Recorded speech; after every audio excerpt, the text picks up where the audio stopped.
네, 모두의 한자 김범석입니다. 자, 이 시간에는 역시 그 동물, 짐승, 동물에 관련된 한자를 이어서 공부를 하는 시간을 갖도록 하겠습니다. 자, 우리가 이 부수 글자 214자 중에서 약 한 130, 40자 정도를 저희가 재부수 글자를 통해서 공부를 했고, 그 다음에 재부수가 아닌 순수한 부수 글자가 나오면은 그때 제가 설명을 드린다고 그랬죠.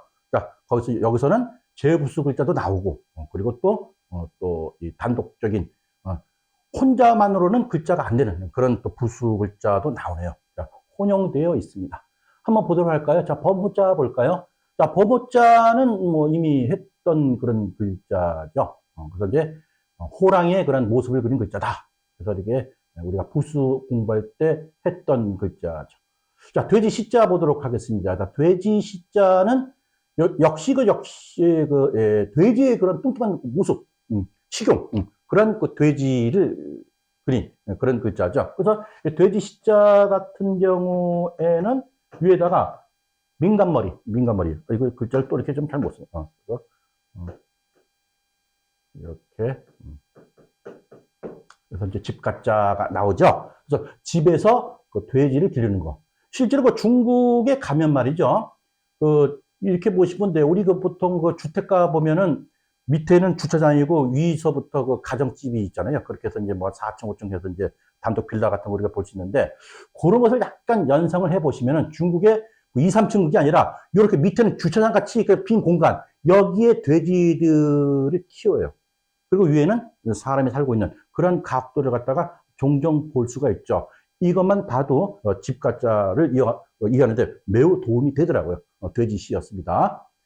자, 벌레치가 있네요. 자, 벌레치는 이게 발 없는 벌레치라는 그런 부수명을 가진 그런 글자죠. 그래서 이게 부수에 포함이 되어 있기 때문에 이렇게 쓰고 있는데 그렇게 많이 활용이 되는 그런 글자는 아니에요.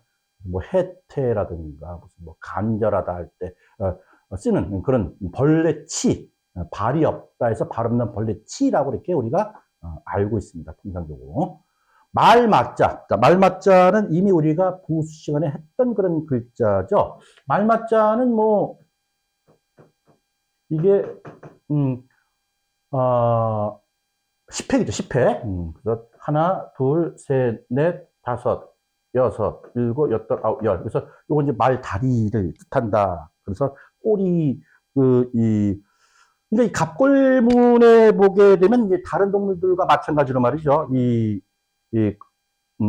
꼬리가 위로 향해 있고 꼬리가 아래로 향해 있죠. 그리고 말의 긴 얼굴과 등에 있는 갈기를 특히 강조했던 글자가 이제 말맞자죠.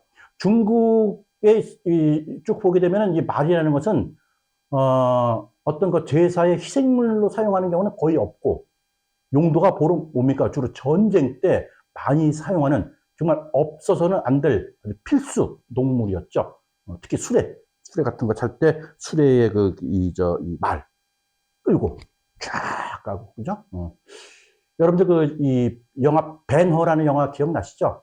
마지막 장면에 그때 주인공이 찰토너 스톤인가? 그래서 말 4마리를 100마리 탁 갖고서 흑마 전차 딱 그런 말맞자. 그래서 이 말맞자는 글자 그대로 고유의 이 말의 모습을 그린 그런 글자이기 때문에 이것을 가지고서 사용하는 글자는 그렇게 그다지 많지는 않아요.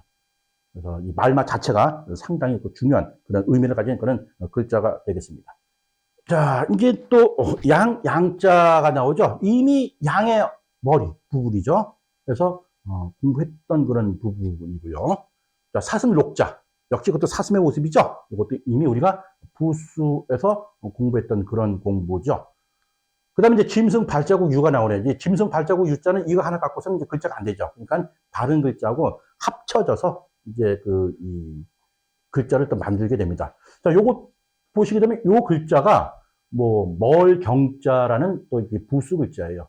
근데 이게 멀다. 어떤 우리가 밭 두둑을 쭉 보면 이제 쭉 농사 짓다 보면 이제 이렇게 많이 이제 밭 있는 것이 이제 펼쳐져 있잖아요. 그러다 보면은 낮에는 사람이 있기 때문에 동물들이 함부로 이렇게 침범을 하지 않는데 주로 이제 밤에 나타나죠.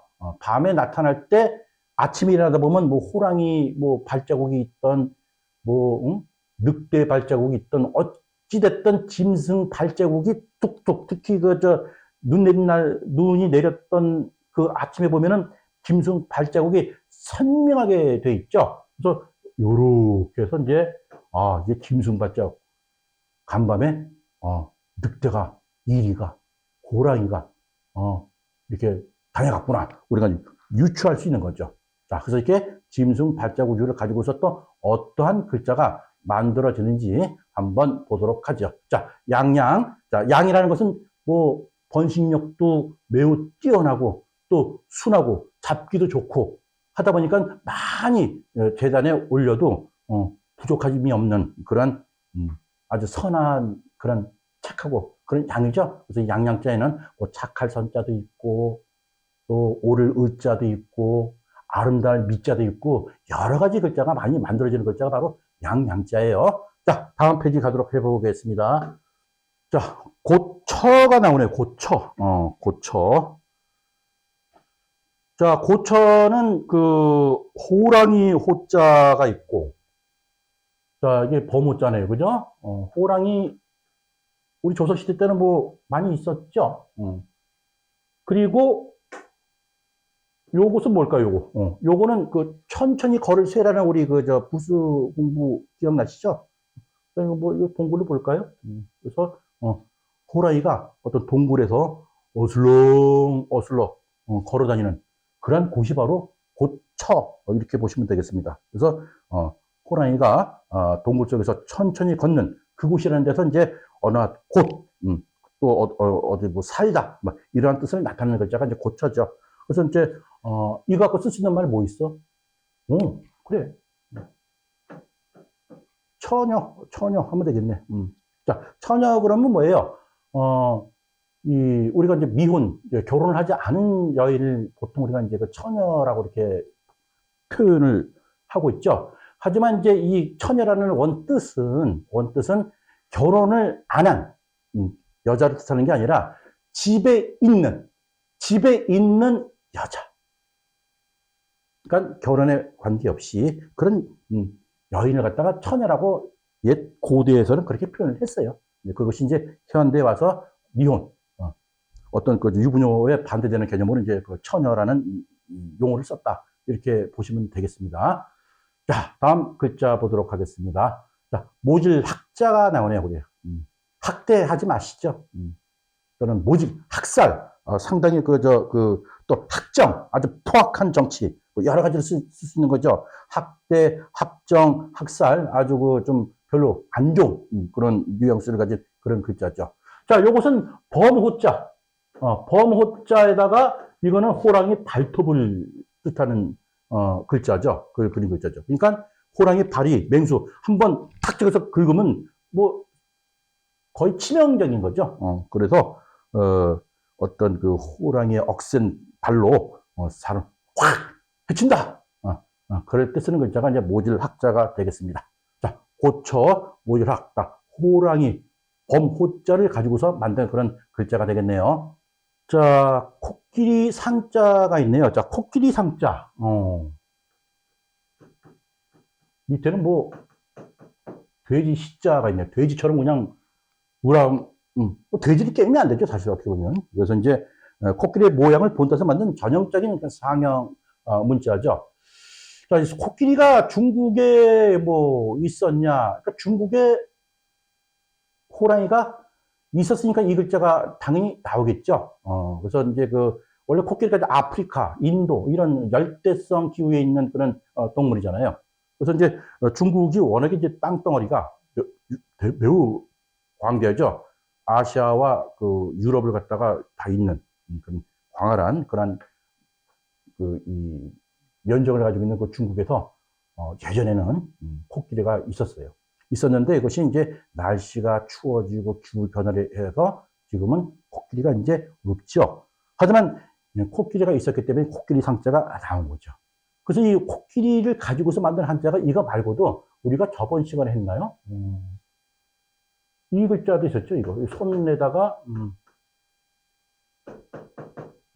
할위자. 이 할리자도 뭡니까? 이건 위에 손이에요. 그리고 코끼리의 모습이고, 손으로 코끼리를 갖다가 코 올려, 발 올려, 마치 그 서커스의 이 조련사가 이 코끼리를 갖다가 이렇게 하면은 코끼리가 발을 이렇게 올리고 하면서 이렇게 어떤 하는 행위할 때 글자가 이것도 코끼리에 관련된 그런 글자거든요.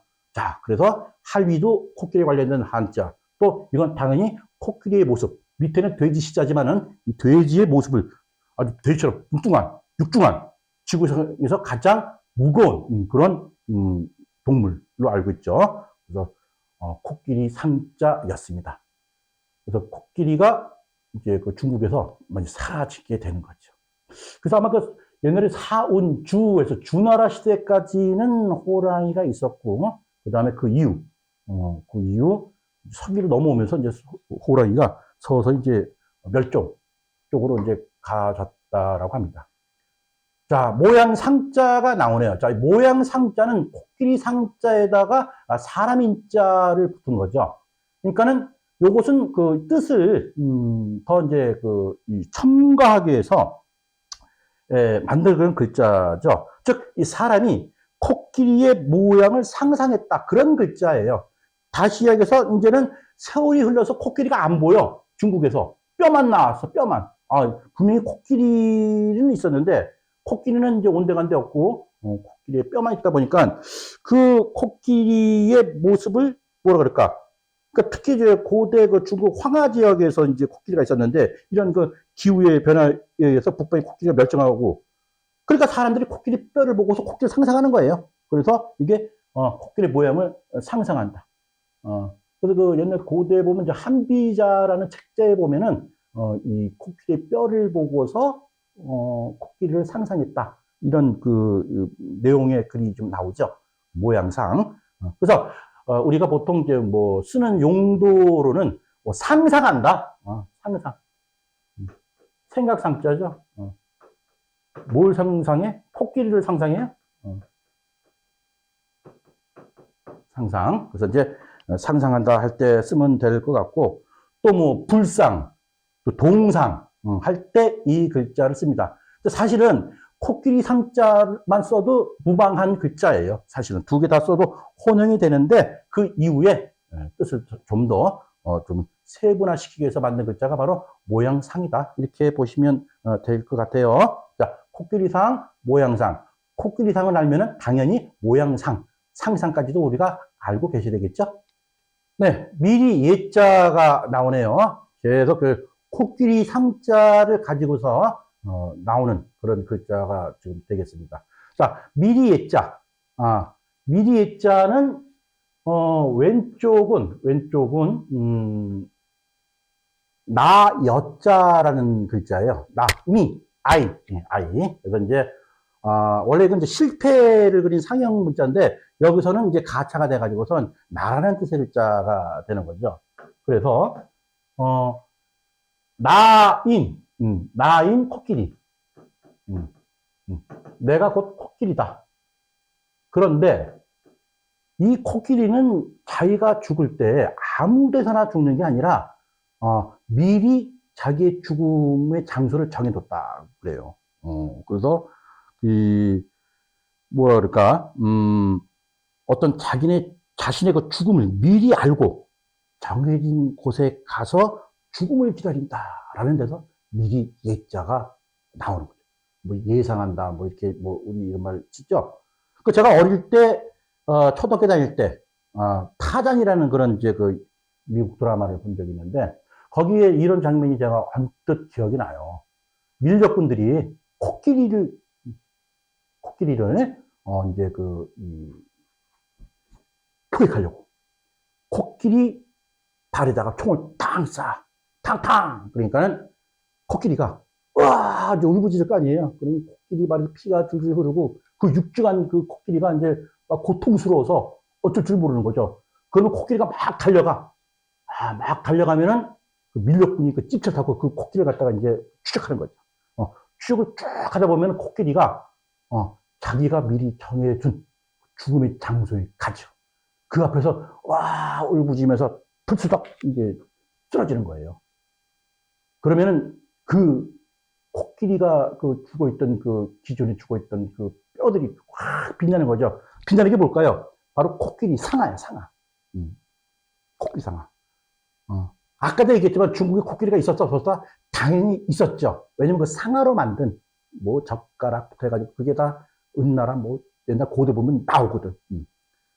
다시 얘기해가지고 코끼리가 여기서 죽으면은 그 밀렵꾼들은 바로 그 장소에서 엄청난 양의 상아를 갖다가 획득을 하는 거죠.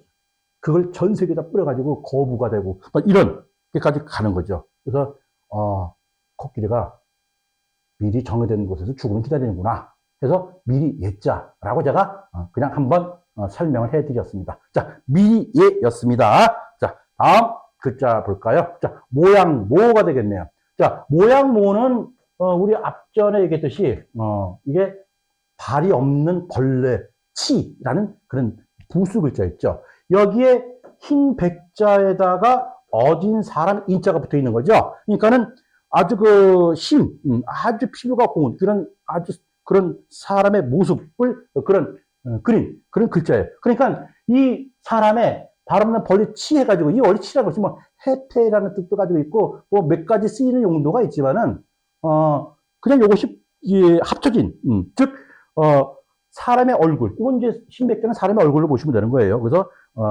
이 사람의 얼굴이 이 앞모습을 그린 여기 이제 짐승의 발 없는 벌레 치해서 그냥 모양 모자가 된 거예요. 특별한 뭐 자원 해석은 없을 것 같아요. 그래서 모양, 너 모양이 왜 이래? 너 모습이 왜 이래? 할 때 쓰는 글자죠. 모양을 어떻게?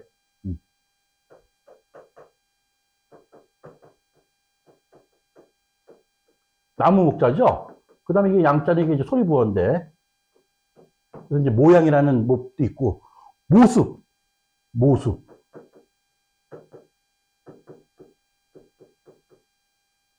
측. 이게 뭐죠?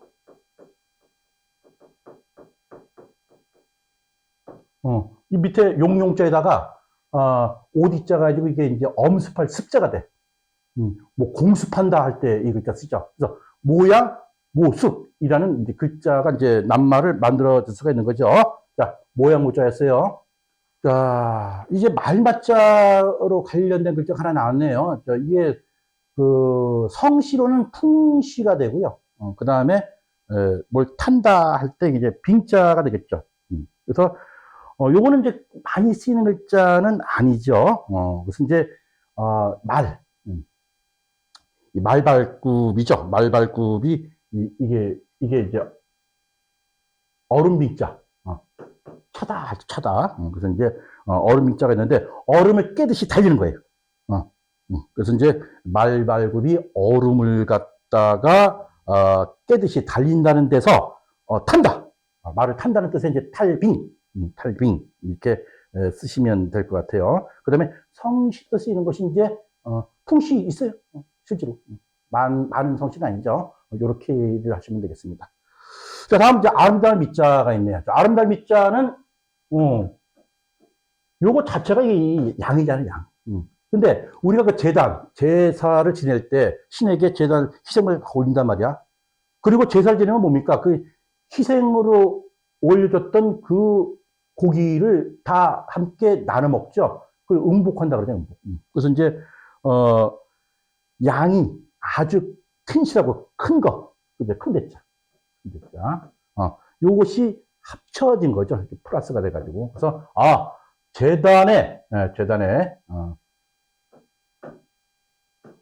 재단에 올려진 이 양이 아주 크고 튼실하다. 그래서 이건 매우 좋다. 굿. 그래서 이것이 이제 아름다울 밑자의 자원 해석이 되겠습니다. 자, 양이 크고 살찐 것을 나타냈다. 훌륭하다. 아름답다. 미인. 그러면 고대의 미인들은 양처럼 뭡니까? 뚱뚱하고 아주 그냥 뭐 풍만한 그런 최고의 여인을 미인이라고 했던 모양이에요. 뭐 실제로 보면은 옛날 뭐 비너스라든가 뭐 구석기 신석기 시대 때 발굴된 유물 보면은 그 미인형 보면은 배가 뽀록 나고 막 이런 거 우리 많이 봤잖아요. 뚱뚱한 여자가 원래 미인형 저도 그래서 뚱뚱한 여인들 미인으로 봐요. 날씬한 것보다는. 그냥 자기 주관적인 생각이었습니다. 자, 아름다울 미자였어요. 자, 고울 여자가 나오네요. 고울 여자. 자, 고울 여자는 요렇게만 보시면은 이게 사슴 녹자죠. 이미 우리가 이제 부수 공부할 때 했던 그런 글자인데 사슴의 모습을 본떠서 만든 상형 문자가 이제 사슴 녹자다. 여기에 요렇게 돼 있죠. 저는 이거를 공부할 때 마치 이게 눈처럼 보이더라고요. 그래서 저는 사슴의 눈망울로 저는 이렇게 이제 쓰기 연습할 때 그렇게 이제 저는 공부를 이렇게 했어요. 사실은. 그래서 이 눈망울이 즉 사슴의 눈망울이 매우 곱다, 고울려 이렇게 공부를 했어요. 삼천림 화려강산 고구려 이렇게 우리가 쓰이는 글자죠. 자, 고울렸어요. 다음 말맞자가 하나 더 나왔네. 물론 여기는 말맞자도 있고 또 사슴 녹자를 포함한 고울 여자가 있으니까는 이거는 뭐예요? 말맞자, 그죠? 말맞자 플러스 고울 여자를 합친 그런 회의 문자로 보시면 될 것 같아요. 그죠? 그래서 아주 마른 말인데 마른 말이에요. 마른 말인데 아주 사슴처럼 고운 그런 명마다. 명마. 그래서 검은 말이 명마. 뭐 철리마가 그 검은 말인가요?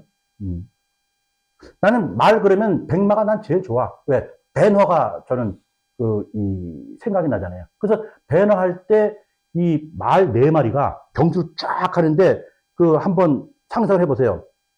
말 네 마리가 색깔도 전부 다 백마고 크기도 거의 비슷해. 그리고 세기도 거의 비슷해. 그죠?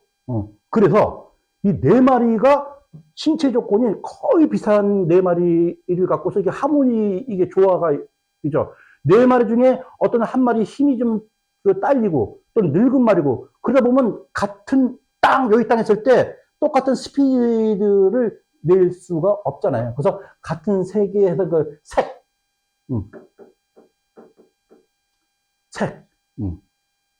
그래서 이제 이때 이렇게 하면 이제 물색이라는 말이 여기서 이제 나오는데, 우리 뭐 사익감을 물색한다 이런 말 나오죠. 결국은 뭐냐면은 신체도 아주 어느 정도 알맞고, 그 다음에 뭐 확벌도 어느 정도 됐고, 여러 가지 조건이 조합이 된 것을 갖다가 찾는 거를 우리가 물색이라는 이런 말을 쓰고 있어요. 자, 약간 옆으로 나갔지만은 검은 말, 그래서 이 사슴처럼 고운 모습을 가진 명마인 검은 말. 그래서 지금도 생각해 보면 신발보다는 이제 검은 말을 탄 그런 장수의 모습이 상상이 됩니다. 자, 고울여, 검은 말 여 또는 검은 말 리 이렇게 정리했습니다. 새 금자가 있네요. 새 그러니까 이제 버드지 버드, 날아가는 새. 그 다음에 네발 달린 짐승은 우리 앞전 시간에 했던 짐승 숫자가 되겠죠. 합치 뭐예요? 금수가 되겠죠. 금수. 그죠? 금수. 그래서, 야, 이 금수만도 못한 놈아, 이런 심한 욕하잖아요. 그죠? 아주 행동이 아주 폐륜적이고, 이런 사람한테 욕하는 게 이제 금수다. 근데 원래 첫 번째 뜻은 뭐야? 금수 그러면 이제, 날아가는 새 종류와 네 발 달린 동물을 총칭하는 말이 금수인데, 이것은 또 두 번째 뜻은 뭡니까? 아주 행동이 폐련되고 비인간적인 그런 사람을 욕할 때 쓰는 것이 이제 짐승수다. 그래서 금수. 자, 요것은 지붕이고 민간머리. 그다음에 요 가운데가 이게 X자하고 이게 그릴 수 있죠. 이게 뭔가 확 밴 것 같아. 그죠? 그래서 흉하다. 이것도 흉할 흉자가 되고, 거기에 우리 첫 번째 얘기했던 이게 뭐 짐승 발자국 유가 있는 거죠. 자, 그러면 뭡니까? 결국 이거 손잡이와 그물이 있는 그런 이제 채, 이게 낚아채는 채의 모습을 그린 이 상형 문자 이게 도구. 그러니까 손잡이와 그물이 있어가지고서 새를 갖다가 잡을 수 있는 뜰채를 그렸는데 요것이 이제 요렇게 하다 보면 이제 금 이런 또 글자가 또 나오게 되죠. 그래서 이제 소리보로 이렇게 나타나는 거예요. 그래서 다시 정리한다면은 이 손잡이와 그물이 있어가지고서 새를 잡을 수 있는 뜰채를 그렸는데 이 소리보는 이 금이 더해져서 새 금자가 됐다. 그래서 요것은 뭐 지붕으로 보세요. 지붕으로. 지붕 아래 둥지. 요건 새 둥지야. 이제 벨 흉자지만은 둥지를 틀고 또 발자국도 남기는 그런 식으로 저는 사실 외면서 그렇게 공부를 했어요. 새 금자였습니다. 자, 마지막 글자 볼까요? 자, 하우시 우 또는 뭐 성시 우. 그 우시 성시를 가진 분들은 이 우시를 쓸 것 같아요. 그죠? 성시를 쓰니까. 자, 우임금 들어보셨죠? 전설상의 왕조인 그 하나라 왕조죠. 하왕 우임금 스타는 글자죠. 그래서 아주 나라를 갖다가 태평하게, 그죠? 또 이 우왕은 특히 물을 잘 다스려서 칭송받은 그런 임금이었다라고 하죠. 근데 이 우임금은 보면은 요거 빼면은 이거 자체가 뭐예요? 이거 자체가. 이게 벌레 축이라는 글자 아닙니까? 그래서 원래는 벌레 이름이었다라고 합니다. 그래서 요것도 뭐 한 2급 정도 글자가 되지 않을까 해요. 그죠? 자, 세금자 또는 성시우, 하우시우 이렇게 해서 한번 새에 관련된 글자를 또 한번 만들어 봤습니다. 원래는 벌레 이름이었다. 이렇게 이해하시면 되겠습니다. 자, 세금 또 성, 하우시우였습니다.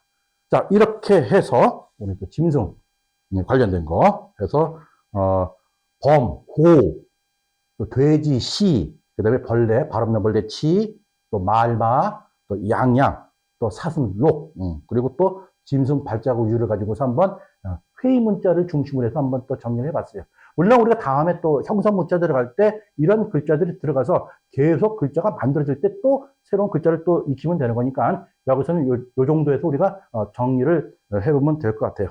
자, 모두 한자 김범석이었습니다.